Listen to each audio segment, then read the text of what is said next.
Dobar dan svima. Moje ime je Dimitrijević, u ime Beogradskog centra za ljudska prava, saradnika i kolege i prijatelja Vojina Dimitrijevića. Želeo bih da vam poželim dobrodošlicu na treće memorijalno predavanje za Vojina Dimitrijevića. Nastavak će naravno biti na engleskom, kao i svake godine, a samo sam još teo jedno obaveštenje na srpskom. U subotu, 8. oktobra, u Centru za kulturnu dekontaminaciju, biće predstavljeno novo, ili kako kažem, reizdanje knjige Strahovlada Vojina Dimitrijevića, koji izdaje koliko shvatam Peščanik, koji je i na engleskom, znači to je prevod na engleski i na srpskom jeziku, i tom prilikom biće održana tribina na kojoj će učestvovati gospođa Vesna Pešić, Vesna Rakić-Vodinelić, Dejan Ilić, profesor Marko Milanović i možda još nekom. U svakom slučaju biće zanimljivo. And now moving back to the memorial lecture. As I said, this is the third memorial lecture for Vojin Dimitrijević, which is organized by the Belgrade Center for Human Rights and by Vojin's friends and collaborators.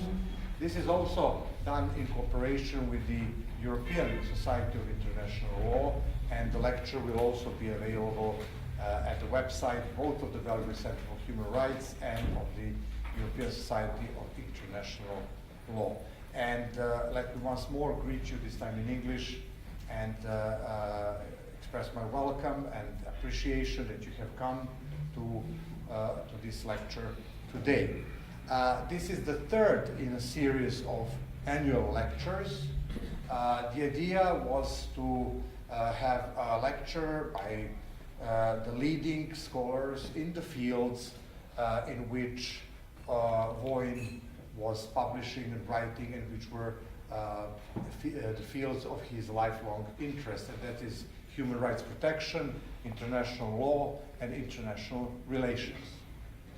The other element, or the other idea, is also to have a contemporary discussion, to have a discussion of contemporary issues on these lectures by the leading scholars, also reflecting another, I would say, characteristics of Vojin's intellectual life and struggle, and that was his permanent and continuous interest for social issues and for a general picture, so to say, and not only to have focus on the purely scholarship or scholar side of the matter. Before, we had two lectures. First one was Rosalind Higgins, a judge and the former president of the International Court of Justice. The second one was by Professor Fausto Pokar, who was also former president of the International Criminal Tribunal for former Yugoslavia.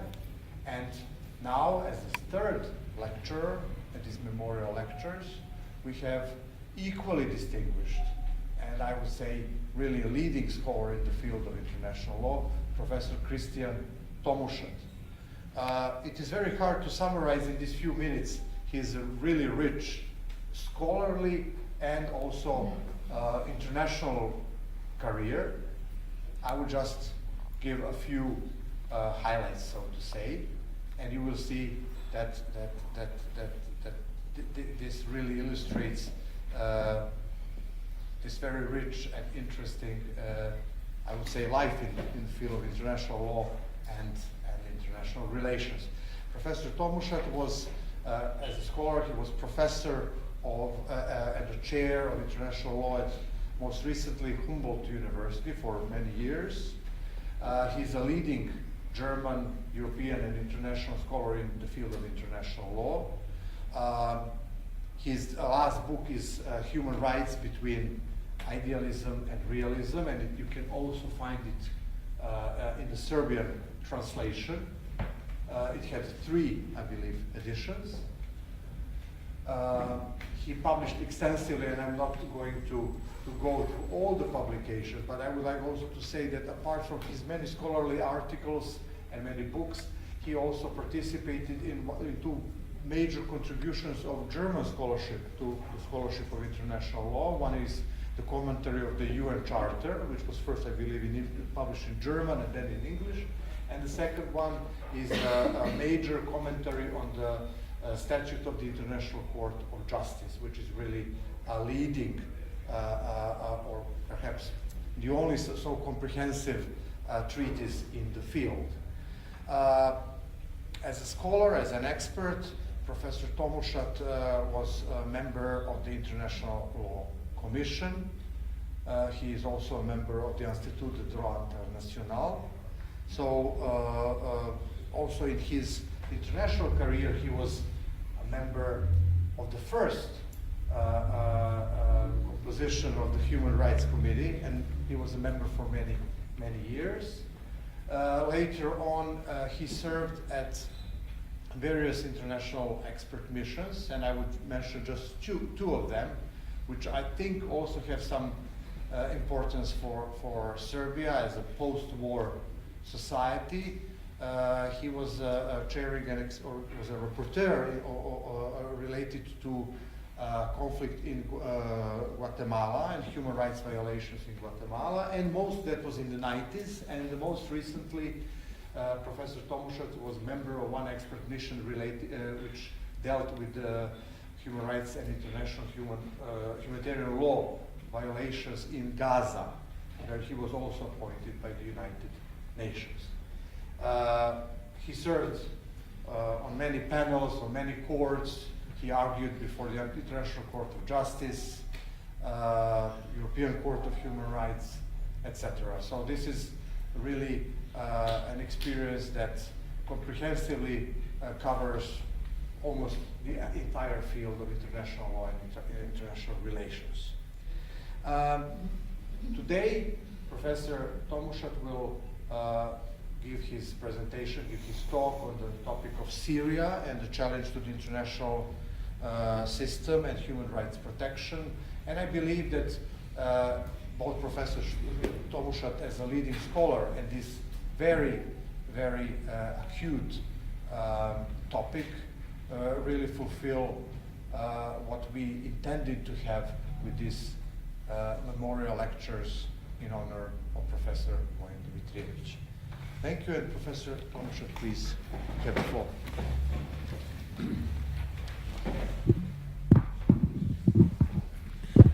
Thank you very much for your kind words.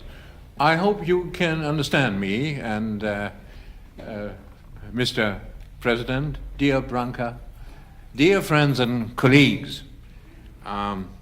It is for me a great honor and pleasure at the same time to have been invited to speak here in Belgrade in commemoration of Vojin Dimitrijević, who left us all too early 4 years ago in 2012. He and I were for many years members of the Human Rights Committee, working together for the defense of civil rights. Yet we were more than professional colleagues. We became true friends, notwithstanding all the differences which seemed to separate us. He had been nominated and promoted by a so-called socialist government. I had been nominated by a government from the West. But Vojin could not be classified as a lawyer advocating socialist positions. He knew the socialist system perfectly well from his own personal experience, having become aware of its deficiencies and weaknesses, which was indeed not too difficult. And on the other hand, he also nurtured no illusions about the inconsistencies of Western policies, the gap which many times opens up between high-sounding proclamations of principles and actual practices that just follow opportunistic reasons. One of the thoughts he used to tell more than once was that socialist states had failed to fulfill their welfare promises, while the West had many times betrayed its values by supporting the most brutal dictatorships when it fitted its strategic interests. Thus, moving on some kind of middle ground, he could not be a soldier of the socialist ideology. Yet, in spite of his clear-sightedness, he was no cynic. He was a true defender of human rights, believing especially in freedom of thought and freedom of expression. His voice was essential for the Human Rights Committee as a whole. When he spoke, people listened. They knew what he said was relevant and consistently to the point of the problems we were discussing. I chose the topic I'm going to speak today when the current armed conflict in Syria had not yet attained the degree of brutality it has reached these days, when even a convoy designed to carry humanitarian aid to traumatized civilian population was deliberately hit by aircraft throwing bombs and grenades without any regard for the victims, people discharging a humanitarian mission, and when the last hospital operating in the zone controlled by the rebels was destroyed with evil premeditation. No doubt that atrocious war crimes were committed following up on weeks and months of similar crimes. Can one still speak of human rights in a situation where any kind of respect for human life and dignity has been thrown overboard?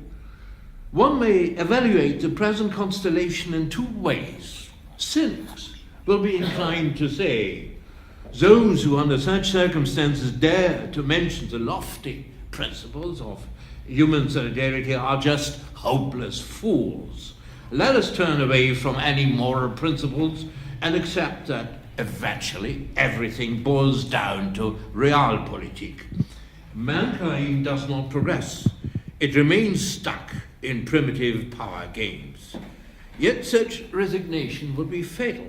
It would lead us further down a slippery road. Let us rather follow Sisyphus and try against all odds to stand up against the evil that threatens to overwhelm us. Paradise is lost. It will never come back. But we should never lose hope. Relying on our strengths and stubbornness as human beings, a system for the protection of human rights was artfully constructed in the aftermath of World War II. Has it stood the test of time? The armed conflict in Syria puts it to a rough ride day by day. It is a matter of common knowledge, and I'm saying trivial things, that human rights were born as a discipline of international law after the horrors of the Nazi regime that unleashed World War II. All of us Europeans suffered during that crazy and criminal war, people in the former Yugoslavia being hit atrociously before the war machine set into motion by Germany came back and hit its authors with deadly force as well. Those who conceived of the New World Organization, the United Nations, after the failure of the League of Nations, were eager to prevent the recurrence of such a bloody conflict, at the base of which was lack of respect for the value and dignity of the human person.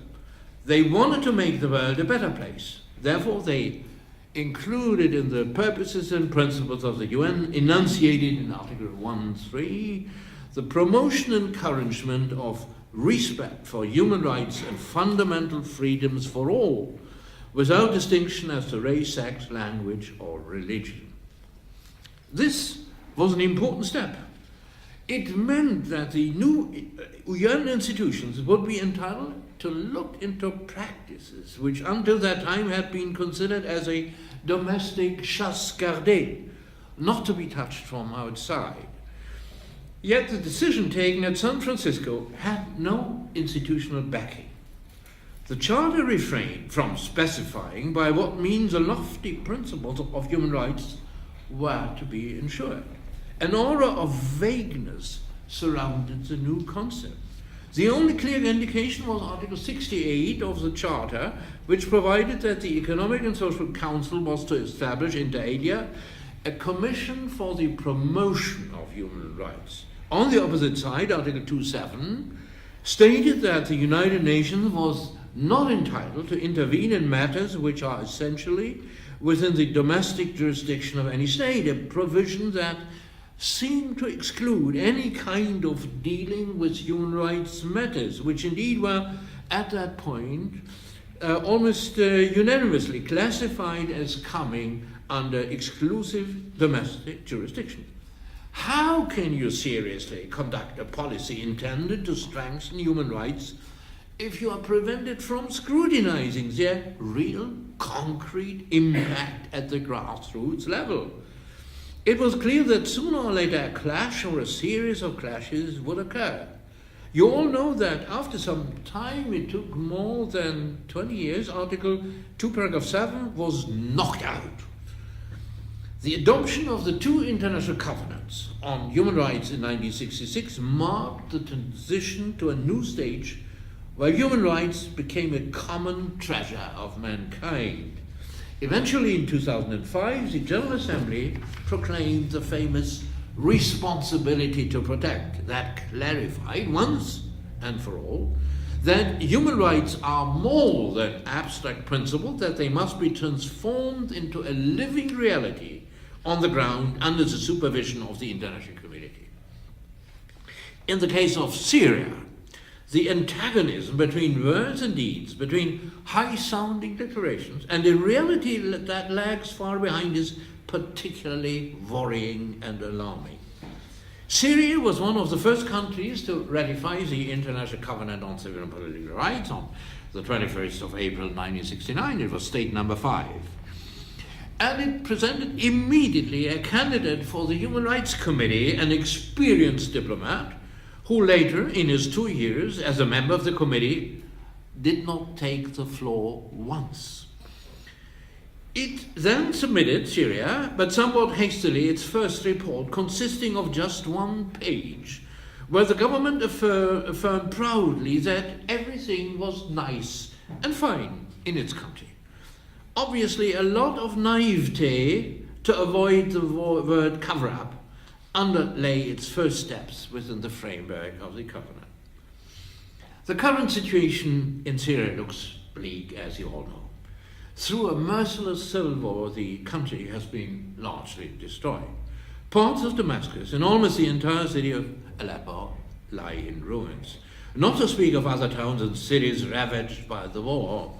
3 weeks ago, a temporary interruption of hostilities seemed to bring some respite to the population that, deprived of food and water, finds itself at the brink of cruel starvation and total despair. Millions of persons have left the country as refugees. According to reliable sources, the numbers amount to almost 5 million people. Half of the population has been internally displaced. Syria is on top of the agenda of all UN institutions, but no end of the fighting is in sight. This is a serious test for the entire architecture of human rights mechanisms, as they have grown over the last decades. One can hardly imagine any greater suffering than what is described in the reports of the relevant UN bodies. Apparently, all the carefully designed mechanisms have failed. Syria finds itself in the grip of forces nobody seems to be able to control any longer, and the great magician, able to heal all the wounds, has not yet appeared on the stage. This is not the lecture of a historian, yet some basic facts should be recalled. For decades, the political situation has been tense, in particular because of frictions between the different religious groups. But the current stream of violence is generally traced back to February and March 2011. First, limited protests broke out concerning issues such as rural poverty, corruption, freedom of expression, and the release of political prisoners. A subsequent high point was reached in the town of Dara when governmental forces shot, arrested, and tortured children accused of painting anti-government graffiti on public buildings. Since that time, the violence has continued almost unabated, interrupted only by short periods of hostility, of cessation of hostilities. Armed resistance groups emerged and soon established themselves in a considerable number of towns and cities in the north of the country. After a short while, the situation became even more complex by the influx of foreign fighters and the involvement of the so-called Islamic State that rapidly brought large swaths of Syrian territory under its control. On the part of the Syrian government, where President Assad seems to be the uncontested leader, the Russian Federation has assumed a supportive role. The Russian Air Force is engaged in almost daily attacks against the rebels, not taking any account of the needs of the civilian population, which has been the target of bombardments with a high blood toll for months. On the other hand, some of the rebels, the so-called moderate rebels, enjoy the assistance of the United States. The conflict has now been going on for 5.5 years, almost as long as World War II. It has been, and still is, a challenge for the international community. If 400,000 deaths and the numbers of refugees already mentioned had not attracted general attention and stimulated rescue efforts, humanity would have declared its moral bankruptcy. Humanitarian assistance has indeed been provided from many sources. I only mentioned the UN High Commissioner for Refugees and the International Committee of the Red Cross. Their actions testify to the sincerity of the will of the great majority of states to comply with their responsibilities also for people beyond their borders. However, we shall attempt to focus on the efforts by the relevant international institutions to tackle the core substance of the crisis. What have they done? What could they do to stop the daily massacre? The first one of the UN institutions to respond was, correctly from an institutional viewpoint, the Human Rights Council. It convened a special session on Syria, adopting on the 29th of April 2011, just 1 month after the outbreak of the increased violence in the country, a resolution in which it strongly criticized the Syrian government for numerous violations of its human rights obligations, essentially confining its emphasis to the application of lethal force against peaceful protests. It seems worth mentioning that the resolution was adopted by 26 to 9 votes, 7 members of the Council abstaining. The situation worsened so rapidly that the Security Council also felt prompted to intervene, complying with its mandate to ensure international peace and security in accordance with General Assembly determination that a life-threatening internal situation may come within the purview of that concept as well, international peace and security. In a presidential statement of 3 August 2011, it condemned the, and I cite, the widespread violations of human rights and the use of foreign force against civilians by the Syrian authorities, and stressed already in August 2011 that those responsible for the violence should be held accountable. Finding that its appeal, as well as the cautious admonition by the Security Council, had remained fruitless, the Human Rights Council convened a second special session on Syria a few months later in August 2011. In the ensuing resolution, it used stronger language. It openly addressed the atrocious crimes committed by the security forces of the regime by stating, and I quote, strongly condemns the continued grave and systematic human rights violations by the Syrian authorities, such as arbitrary executions, excessive use of force, and the killing and persecution of protesters and human rights defenders, arbitrary detention, enforced disappearances, torture and ill treatment of detainees, including of children. It felt free to resort to such blunt and straightforward formulations without any diplomatic regards, because in the meantime it had been able to take note of the report of a fact-finding mission dispatched by the Office of the United Nations High Commissioner for Human Rights. This time, when at the second special session the Human Rights Council adopted a resolution, the number of opposing votes shrank to 4. It was China, Cuba, Ecuador, Russian Federation. A hardcore of states bound together not by a common concern to protect human rights, but by a common political ideology anxious to provide support to an important ally of the Russian Federation. As before, however, the Human Rights Council still remained silent about any possible infringements of human rights committed by opponents of the regime. In order to dispose of an unchallengeable factual basis for its activities, the Human Rights Council also established an auxiliary body entrusted with collecting evidence. In more than 10 reports, the Independent International Commission of Inquiry on the Syrian Arab Republic has assembled indeed a mass of materials that establish cogently the criminal conduct of the Syrian security forces. Going much beyond simple violations of the relevant rules on permissible conduct and civil war, those materials demonstrate that continuous and consistently war crimes and crimes against humanity have been committed.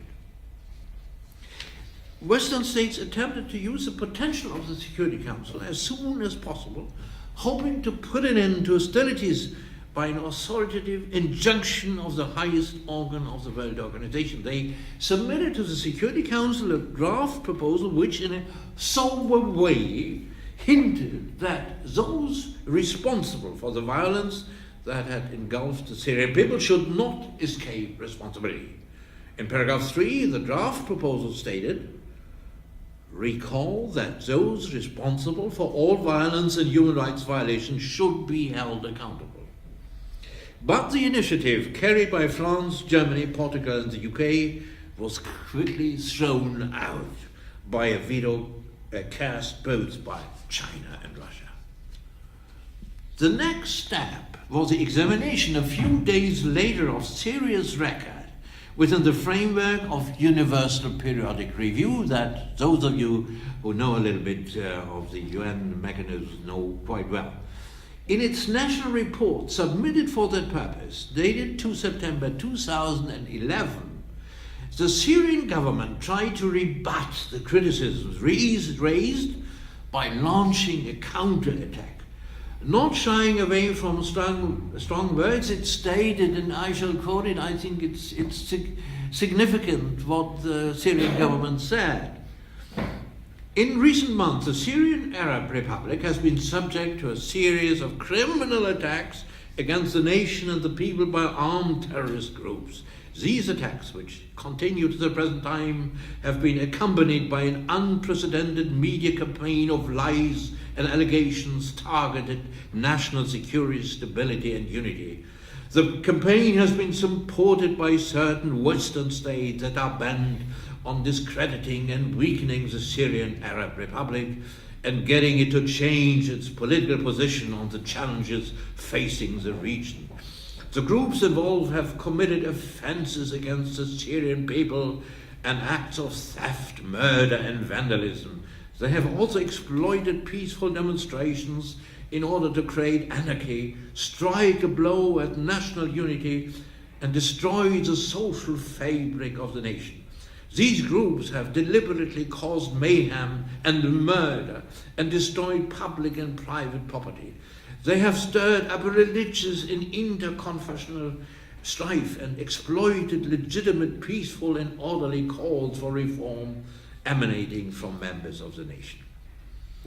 In the ensuing discussion, which took place on 7 October 2011, Syria found backing for its position only by a small number of states, in particular, again, Cuba, Nicaragua, Russia, Bolivia, Ecuador, Venezuela, Democratic Republic of Korea.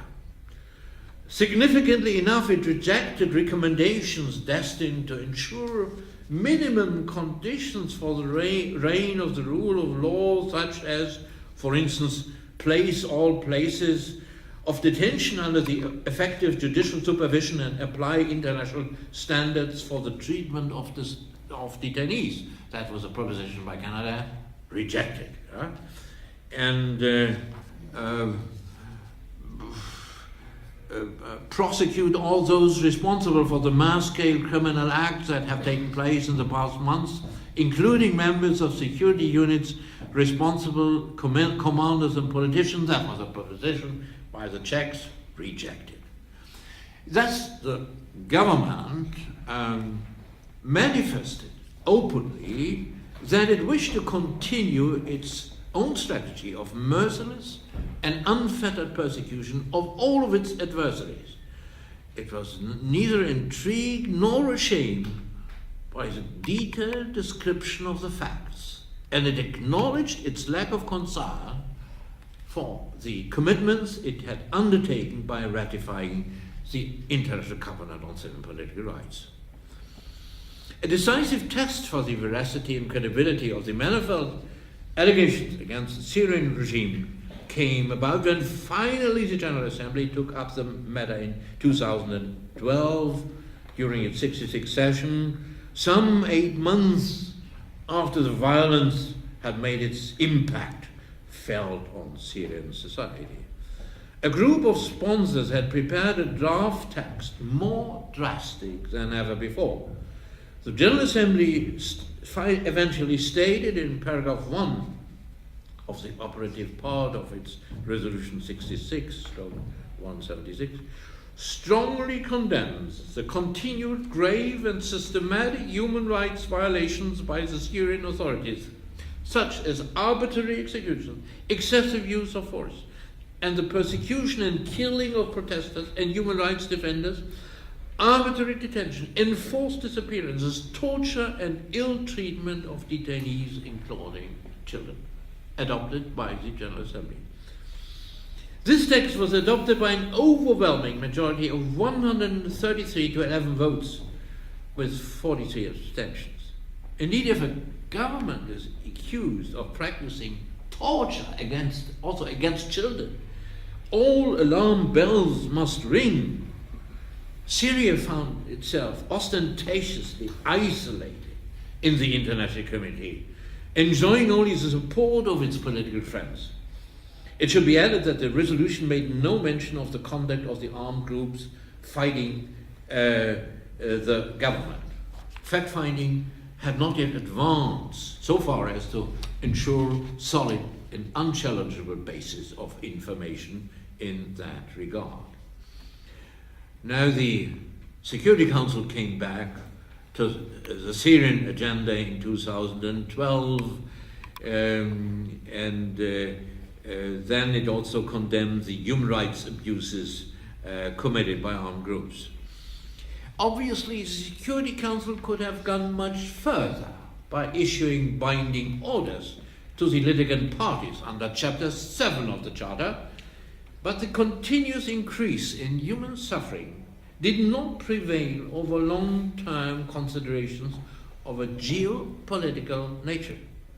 More than 1 year of silence followed that could not be continued after reliable reports had confirmed that the Syrian armed forces had used chemical weapons in an attack on their enemies in August 2013. Had the Security Council not expressed itself unambiguously about that massive infringement, both of international human rights law and international humanitarian law, it would almost have forfeited its function as a watchdog of international peace and security. Thus it stated in clear and unmistakable language, it determines that the use of chemical weapons anywhere constitutes a threat to international peace and security.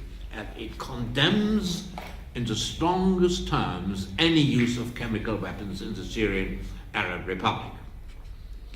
Yet it refrained from imposing any sanctions. Chapter 7 of the Charter was mentioned as the legal groundwork of the resolution, but no other member state was specifically addressed, which would have brought additional pressure to bear on Syria.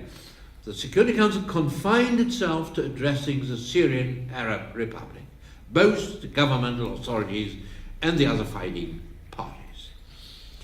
A few days later, the Security Council manifested once again its abhorrence vis-à-vis the level of brutal violence which the conflict had meanwhile attained. It used the form of a presidential statement in order to be able to set out in greater detail than usually the relevant facts and emphasize the abominable character, bringing in almost an emotional tone that deviated from the normal business-like language used in its resolutions. It is clearly visible that the governmental representatives in the Security Council do not lack human empathy.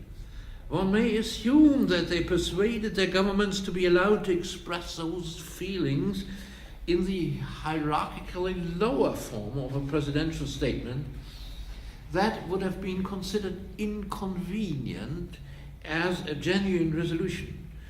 In resolution of 22 February 2014, the Security Council continued on that route, underlining with great emphasis the losses of civilian lives, the assaults on human dignity, and the destruction suffered by the Syrian population, and stressing this time in particular the urgent need for humanitarian assistance. Here all sides were addressed in harsh language. One may wonder why Russia accepted such a rude and undiplomatic tone vis-à-vis its ally. Our guess is that Russia started realizing that unconditional support for the barbaric acts of the security forces might at the same time inflict great damage to its already damaged reputation. It is significant, however, that that resolution was not based on Chapter 7. Furthermore, as already hinted, Russia has now, in September of this year, last month, renounced any semblance of decency by supporting its Syrian ally with regard to the worst war crimes on the ground. In the following year, the Security Council switched a couple of times to Chapter 7, but it refrained from imposing any sanctions, and it did not go any step further. It did not use Chapter 7 to impose sanctions on Syria. What can other UN organs do in order to put a halt to the fighting with its lethal consequences for the population? From the very outset, it would seem that in particular the expert bodies have been reduced to an onlooker's role in accompanying the conflict. In fact, this is the case. Syria was a difficult client for the Human Rights Committee from the very outset. Its first report had to be revised by bringing in at least some substantive elements, whereas the first version had just consisted of the reproduction of some of the key articles of the Constitution. Concerning its second periodic report, the Syrian government waited for no less than 23 years until 2000. In its concluding observation, the Human Rights Committee noted that the death penalty had an excessive scope of application, that it had been apprised of numerous extrajudicial executions and disappearances, of torture and mistreatment of inmates in prisons, and that the judiciary did not seem to enjoy any real independence. Apparently, those critical observations did not lead to any changes. When the Human Rights Committee had the opportunity to examine Syria's third periodic report in 2005, the same observations were formulated. The members of the Human Rights Committee must have had the impression that the Syrian authorities had not bothered to take any measures with a view to overcoming the deficits that had been identified. The interesting fact is that since that time, Syria has simply stopped complying with its reporting obligations under the International Covenant. No new report has been received. The fourth periodic report was due in 2009, 7 years ago. Syria just ignores the Human Rights Committee without that attitude receiving any great attention in the international community. A similar marginalization can be observed with regard to the Anti-Torture Committee under the Convention Against Torture. Syria had ratified the CAT, in the Convention Against Torture, in 2004. It submitted its first report, which was due in 2005, in July 2009 only, was 4 years late. The CAT Committee considered that report on 3 and 4 May 2007, emphasizing in its concluding observations, in particular, the many allegations of a widespread practice of torture, present especially in secret detention centers. 1 year later, after the tremendous increase in uncontrolled violence, the CAT Committee requested by a letter of 23 November 2011, which means half a year after that violence had broken out, a special report on the deteriorating situation. The Syrian government refused to provide such a report, arguing against the letter of the CAT that the committee was not empowered to make such a request. Notwithstanding the absence of a report and the additional refusal of the government to send a delegation for an oral exchange of views, the committee examined the situation on the basis of the materials that in the meantime had been assembled by many other UN bodies. In its concluding observations, the committee established a devastating balance sheet of the general pattern of heinous crimes committed by the Syrian authorities. However, this has been the end of the matter. The CAT Committee is powerless. It cannot take any more effective action. The brief observations just stated, and I hope it was not too boring, show that the system developed within the UN for the protection of human rights is inherently defective. The expert bodies designed to discharge the main burden of monitoring have only a limited arsenal of devices at their disposal. The concluding observations which they address to a country after having examined its report presuppose that the responsible governmental authorities are prepared to listen to criticism and to introduce consequentially the requisite changes. The procedure is based on the persuasive force of dialogue, where arguments are put forward by the relevant expert body on the one hand, and where a government, as the addressee of ensuing recommendations, carefully considers that evaluation of the human rights situation in its country. This system works generally with countries where the rule of law has firm foundations and where civil society follows attentively the monitoring performed at international level. Normally, Western European countries take the observations addressed to them very seriously, complying scrupulously with them. This does not exclude controversies, where issues of principle are at stake, regarding the correct interpretation of the treaty instrument concerned. The concept of dialogue means that the states parties also have their word to say. They do not lose their right to propagate their specific interpretation of a treaty clause of a treaty clause because an expert body suggests another understanding of any such clause. The expert bodies on their part must be prepared to learn from national experiences, possibly correcting their jurisprudence if they have become aware of their own failures or misguided opinions. This is a great advantage of the flexible system of monitoring under the UN Human Rights Treaties. The outcome of any examination being carried out on a report or an individual communication is never set in stone. It is carried exclusively by its inherent persuasiveness, so that it can be corrected much more easily than a judicial pronouncement. On the other hand, however, stubbornly to ignore an expert body's suggestions and recommendations in opposition to clear-cut facts simply amounts to a violation of the obligations undertaken. If this is the case, like in Syria, an expert body becomes absolutely helpless.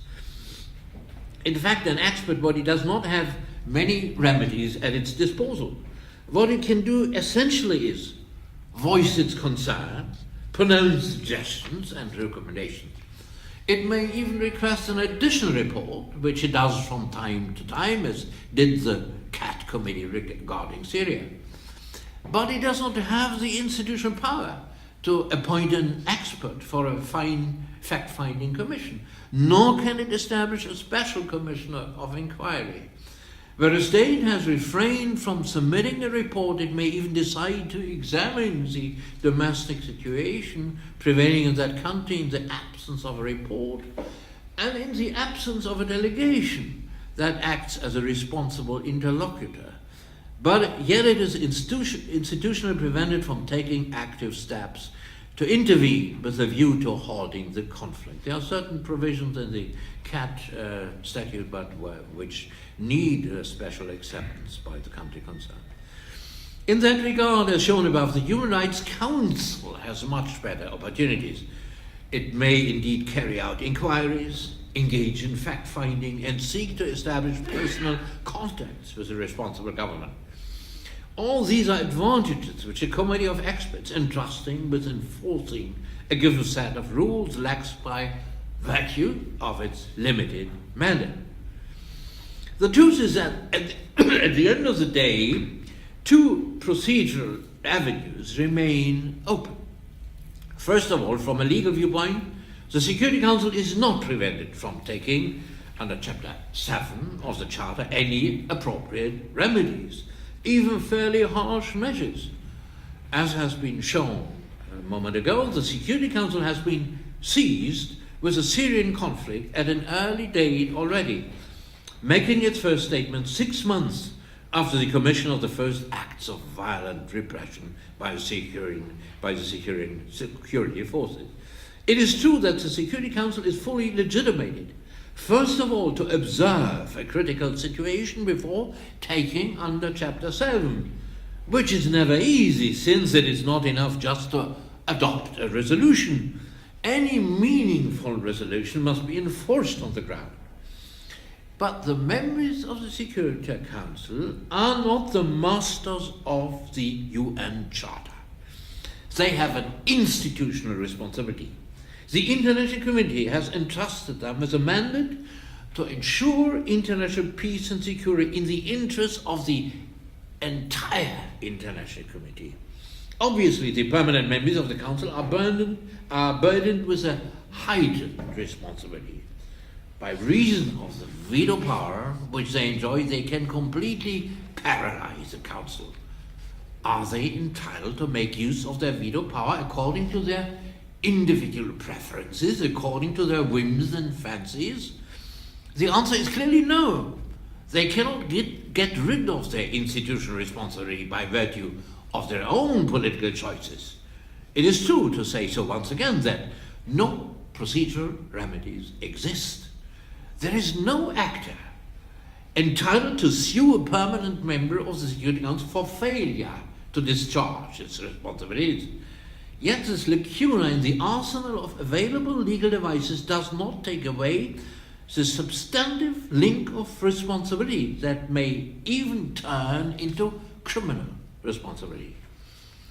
There are many situations where on the most diverse and justifiable grounds the Security Council may refrain from taking action. Many times interference by means of armed force would have the effect of worsening the situation. On other occasions, the available means would not suffice to overcome a hostile regime. Lastly, many times it would be unclear against whom an international armed force operations should be directed, all sides committing barbarous acts. In Syria, however, all limits of exculpatory defenses have been exceeded. Since weeks and months, the civilian population, including schools and hospitals, has been bombarded to such an extent that it would be preposterous simply to speak of regrettable collateral damages. These very days, the civilian population is threatened with death from starvation, the food reserves in the beleaguered city of Aleppo having been nearly exhausted, and the water supply being stopped because of the destruction of the main water tubes or pipes. Without water, every human being faces rapid death. This is no speculation, no conjecture. It is a simple truth. The Russian Federation has all the means at its disposal to bring to a sudden halt the armed conflict on the ground in Syria if it stopped its air support for the armed forces of President Assad. The mass murder could be stopped from one day to the next.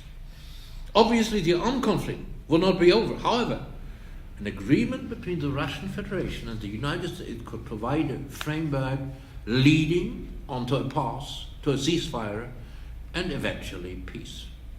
To put it bluntly, we are facing openly planned war crimes that could be easily prevented and do not go away once rebel forces are constrained to capitulate in view of the high number of civilian casualties. If the Russian Federation, in particular their political leaders who determine how the country's role in the Security Council is performed, and their military leaders who direct and carry out the attacks on the civilian population, does not change its unlawful behavior vis-à-vis the encircled population, they simply incur international responsibility in accordance with the general rules of public international law, as they were enforced in Nuremberg 70 years ago by the victorious alliance made up of France, the Soviet Union, the United Kingdom, and the United States.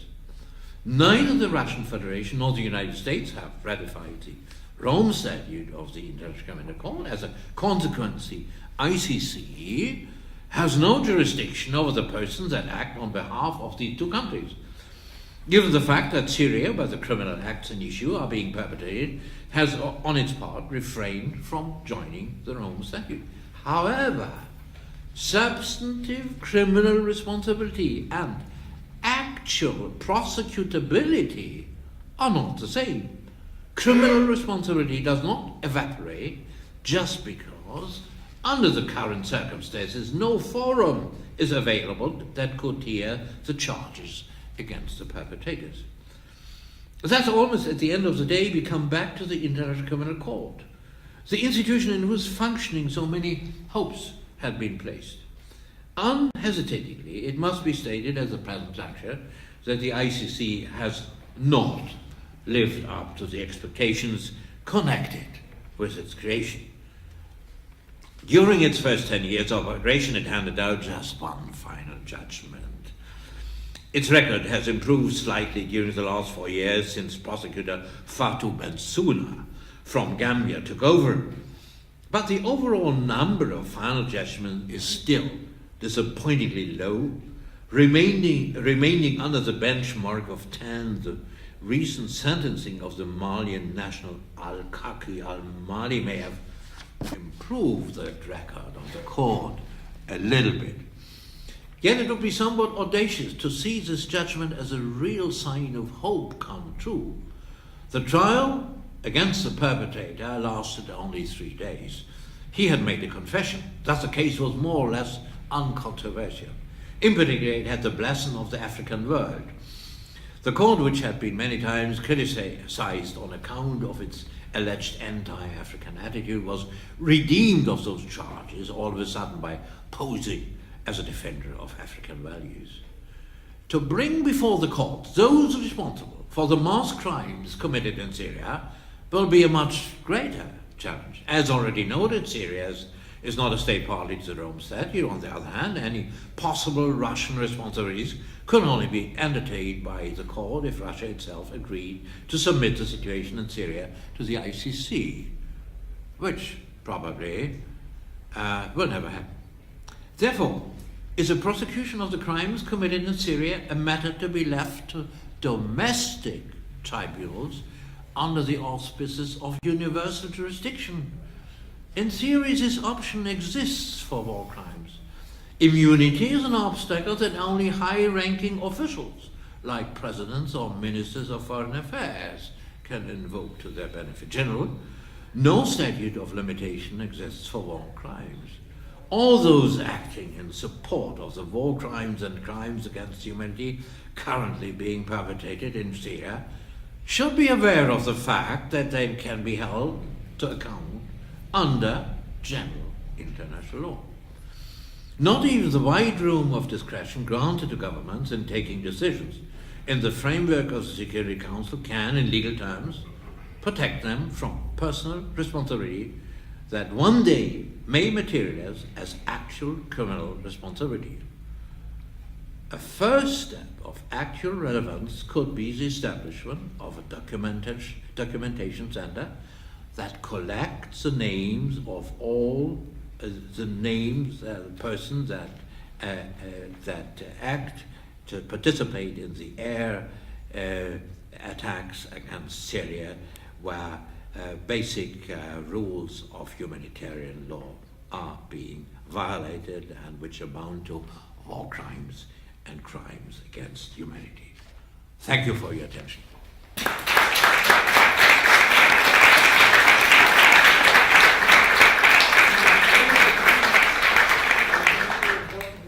Thank you, Professor Tomuschat. Professor Tomuschat will now take your questions. Please.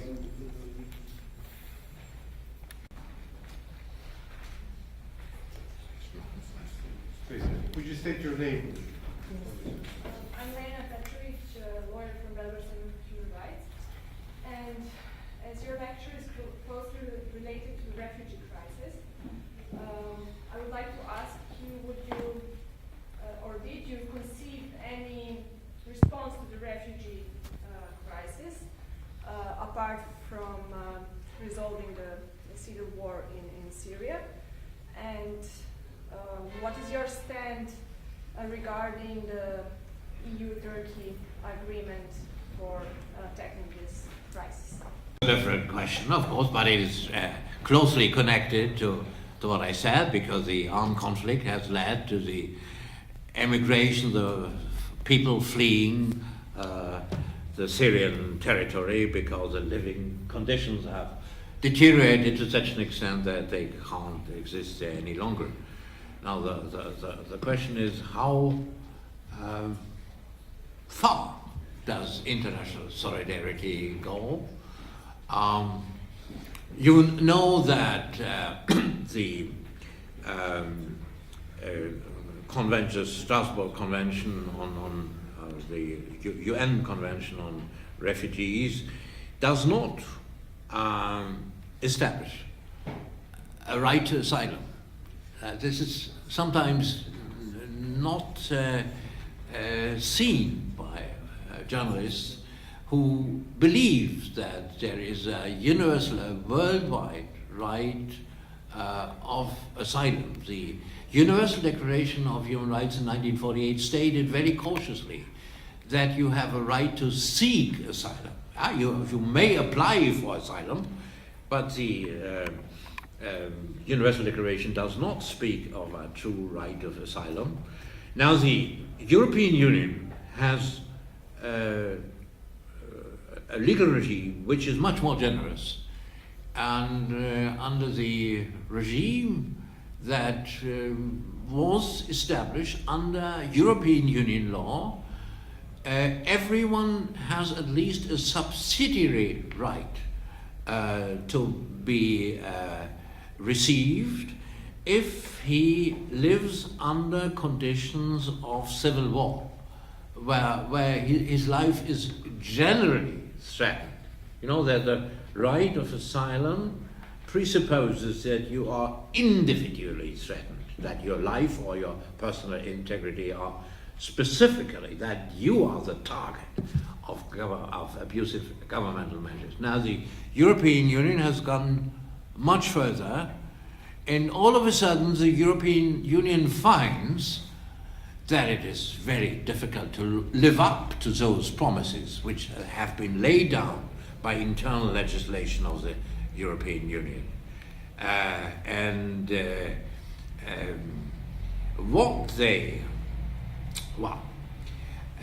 What they have done now, and how can you really control your borders? How can you prevent the influx of people? That seems now to be the main purpose of all the policies. How can we prevent people from coming to us? This is indeed, I think, inconsistent with the legislation which the European Union has enacted. And you know that our Chancellor, our German Chancellor, I'm not going to say my Chancellor, she's the German Chancellor, of course. She said in that famous speech, "Wir schaffen das," which was interpreted as a general invitation for refugees to come to Germany. Which she said, no, she didn't want to say that, it was a very kind of meaning, but it is some kind of challenge which even Germany finds difficulties to cope with, to comply with that promise. And you know, that agreement with Turkey about Turkey taking back refugees, it's a very complex agreement, and I do not wish to make a statement here, you know, in a way, in a somewhat superficial way, without having examined that agreement in detail, but I think it is fraught with very deep legal problems. Thank you. Enough said.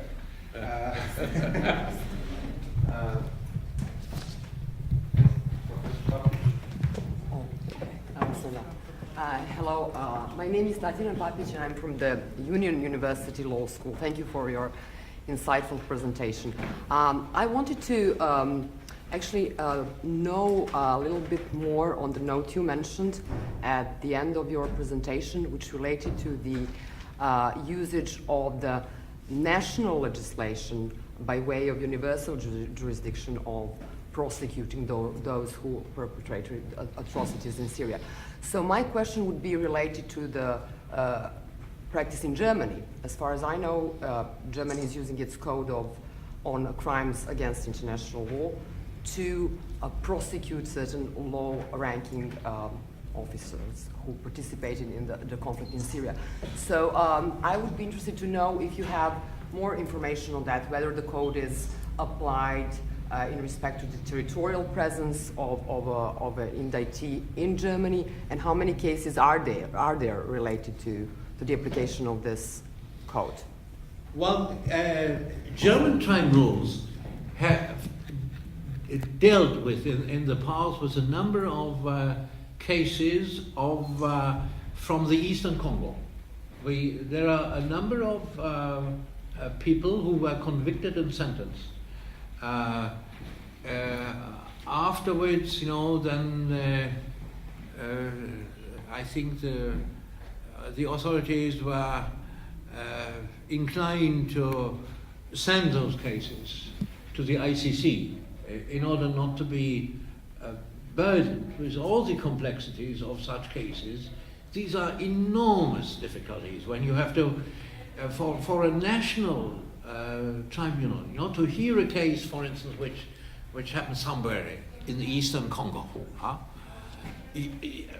to hear the witnesses. Do they then have to send to Germany to give oral testimony? Is that really reliable? You need a translation.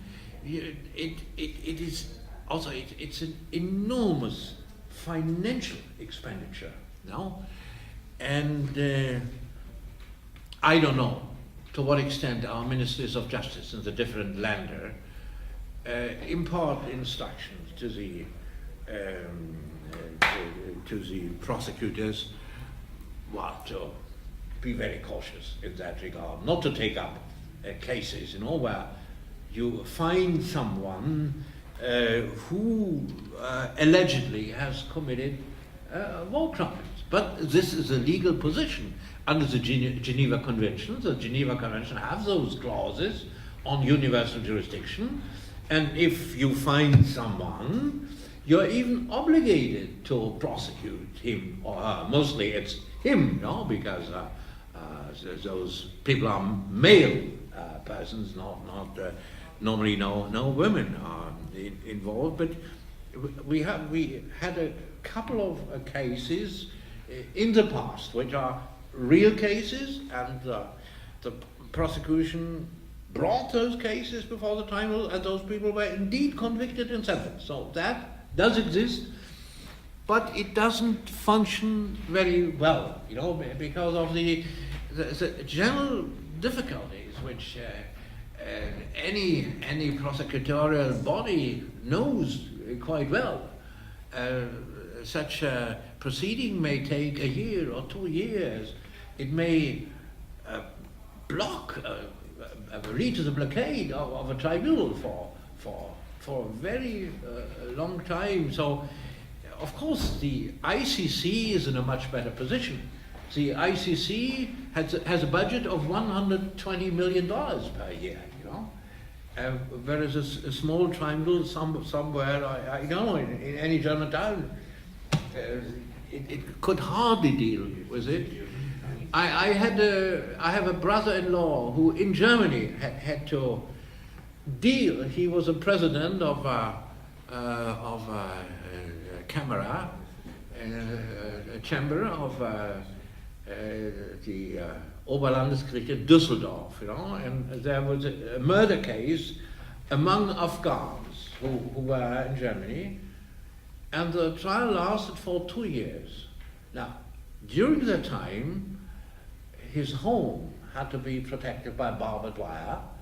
All the windows, they had to be replaced by bulletproof windows, and his life was changed. He was carried by armored car every day to Düsseldorf from Wuppertal, where he lived. It took 2 years, and it was a case only among Afghans in Germany. So it had not the additional element of having to proceed to inquiries on the spot somewhere in a foreign country. So it is terribly complicated and also terribly expensive, of course.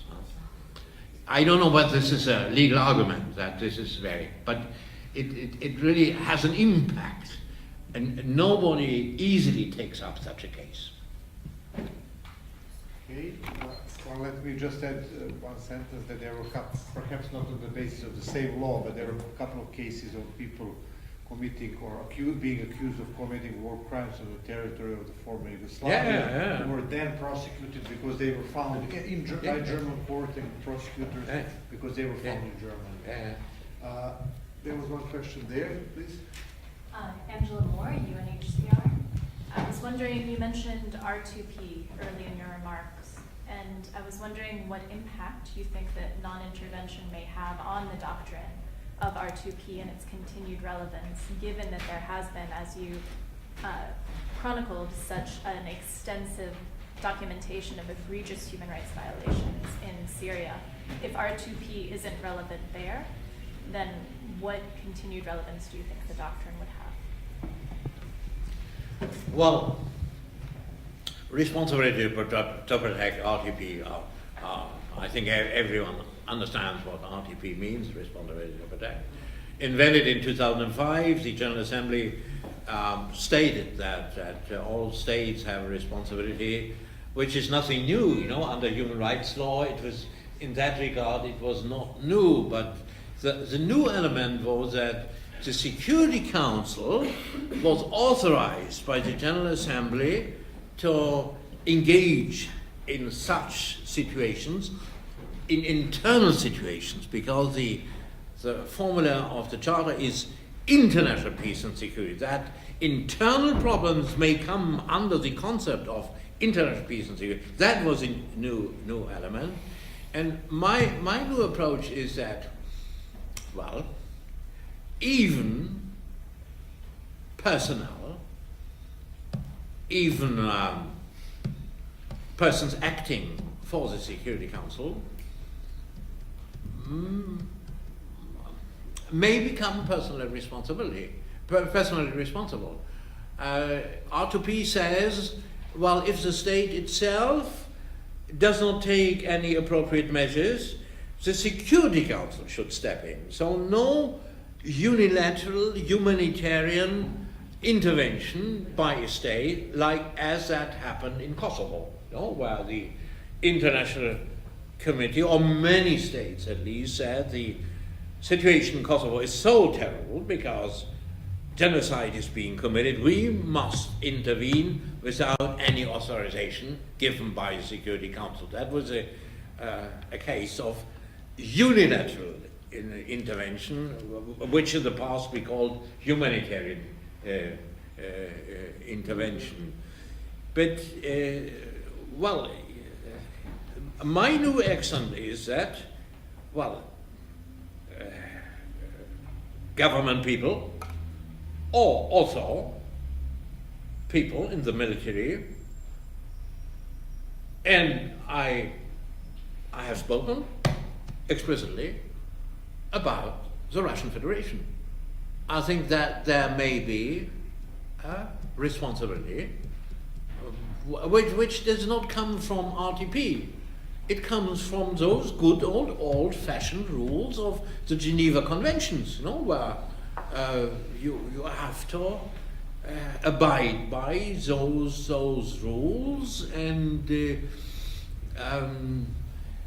well, air pilots who bombard hospitals, they're simply war criminals. And I think the principle of universal jurisdiction does apply. And therefore, as a first step, I suggested that a documentation center should be established. I don't know who can do that. Probably it must be, first of all, a private initiative, but the suggestion could be carried to the Human Rights Council, requesting the Human Rights Council to do that. Maybe as a first step, as a kind of warning also. It is an uphill struggle. It's like Sisyphus, the famous Albert Camus, his novel about Sisyphus, Le Mythe de Sisyphe, and it is always, protecting human rights is always an uphill struggle. So I said so also, paradise is lost, it will never come back. Well, stubbornly, we nonetheless, although paradise, we try to get closer to it, to establish peaceful conditions on this. So this is our task, that's our, notre vocation, to establish a better world and do everything that is possible. We have the devices, we have the arsenal of instruments, we should use them. It is not perfect, but we should not despair, not just say that everything is useless, we just scrap the entire United Nations. That would be the wrong answer. If I may ask you just to follow up on this, what happened with this commission, with the, what is called Commission of Inquiry with regard to Syria? Have they been just a one-time thing, or they continue working? They continue working. Because you will obviously remember very well that in respect of former Yugoslavia, there was a commission of experts. which was established in '92, and it really, I mean, its reports, it turned out, had a lot of deficiencies or contradictions, but in a way it traced the path, it mapped the paramilitaries, it mapped the major criminals and the major crimes, and it was the first basis for the ICTY work to follow. So what is going on in Syria? I have read some of the reports by this independent commission of inquiry into the situation in Syria, and in my view, I have not read, it's more than 10 reports, no? These are impressive reports of this independent commission. But according to my reading of those reports, the atrocities are documented, but there is no attempt to identify the person. It's not individualized, no? And this should be done. Maybe the Russian air pilots, it shouldn't be too difficult to know who threw bombs on a hospital and on a humanitarian convoy. One should know that. And it might have some impact. I think that a country which shows such rough conduct should meet with a rough answer. With a rough answer, it's a very soft answer if you say, well, we shall establish a documentation center with we shall take down the names of all those who are involved in that, so that at least we know who was involved.